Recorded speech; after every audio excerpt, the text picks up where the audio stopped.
there's been a severe lack of engagement from team opposition. Have they pretty much given us 10 seconds of response to the strongest material in this debate-winning material about marginalized communities? They don't really contend with anything about engagement. Rather, they just kind of hand wave it and just explain why candidates are just going to be suck-ups and how that automatically leads to worse policy. I think there are a lot of problems in the case that haven't been solved and must be in the next speech. Alright, what am I going to do in this speech today? First, I'm just going to clarify some stuff about what I think, partisan models look like. Then I'm going to explain my first point of clash on basically who gets better policy. Then finally I'm going to explain our paths to victory and why they're independent from team opposition. Okay, what do they explain to us on partisan stuff? They said likely it was going to be bipartisan stuff, so it was going to be people who are just, very loyal to specific parties, or they suffocate the competition, false dichotomy material. I think the first response is to say that we never really framed it as bipartisan, and Aaron can't just be like, oh, just because bipartisan is usually the most popular, is always going to be the option. I think there is actually a lot of cases in which a lot of smaller parties are still able to fund other people, like in New Zealand when local elections occur. It's not just National Labour, like ACT and all the Tea Party and all these other smaller parties still give funding to their own candidates. I don't think it's always bipartisan. I think that already should tell you then that anything that you believed about it that was a harm shouldn't exist in this debate. But even if it was, let's engage with it. First off, I think there is still room for nuance here. And what that means then is that the local government still needs to appeal to local people.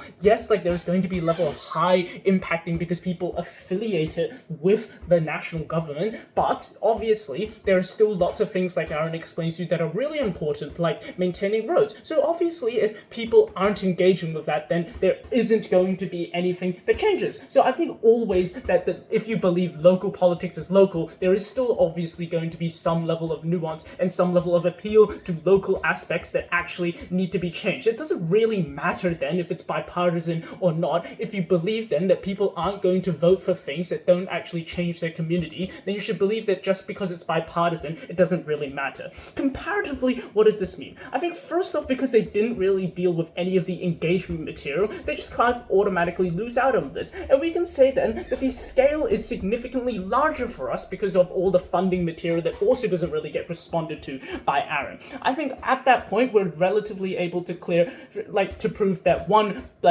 it's not always going to be bipartisan, and two, even if it is, it's not really particularly harmful. Okay, where did Aaron attempt to win this debate then? It was on the point of clash on basically who gets better policy.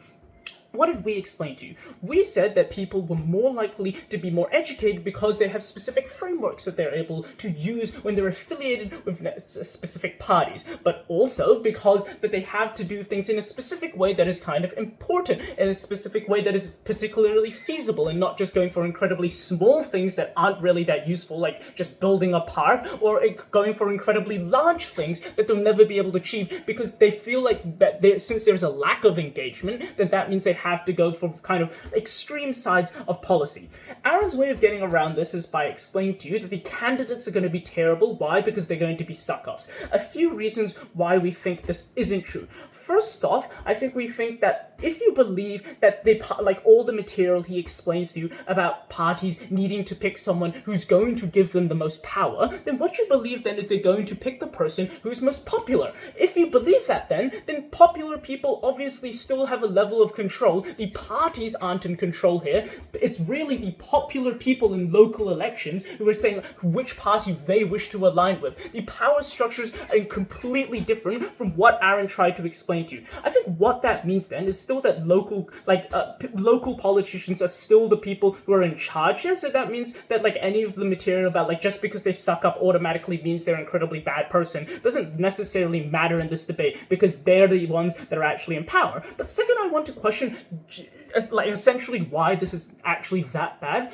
I don't think we really get a nuanced explanation of why just because you stuck up to a big national party or whatever is necessarily that much of a bad thing, because it could also just be that this is something a politician always has to do. There is a level of sucking up that occurs for a lot of these politicians. I think for that reason you can't really explain that this is a unique harm just in local elections. I think at that point you probably shouldn't, where it critically highly in this debate. But third, I think we think that I think third then that the candidates are likely going to be good, probably because that they actually care about specific things, or likely that they're local people with local values, but now we just give them a little bit more funding. It's not clear why they're likely going to be corrupt. But note then that even if that's true, that the candidates are particularly bad, it's contingent on you believing that a big party is also going to be bad. And the only explanation as to why big parties are bad is just Aaron just says, oh, like polarization and less nuanced discussions. I don't really think that's a good enough response as to why just because something is affiliated with a big thing is necessarily bad, especially since we already explained to you why like local nuance is still likely to be held. Even if it's not, I think that because of all the accountability measures that we've already explained to you, national governments have a ability, or they have an incentive to ensure that things actually go well, that local people are satisfied with what is going on. And I think at that point, you probably don't believe that they're able to win on ballot policy. Comparatively, then, what have we been able to explain to you? It's definitely that like small local corrupt groups rise to power because there's little to no backlash against them. And given that you haven't heard any response about why there isn't a lack of engagement, then you should automatically believe then that those small corrupt powers have no backlash because people aren't engaging, and they're obviously able to screw people over. I think that is the comparative that you're likely dealing with. It's why you're likely to get worse policy. So then our two paths to victory. First, on marginalized communities. We explained to you that people are able to realize the things around them, and they're able to change things because now they have more exposure to the media, etc. Aaron responds to this by saying that,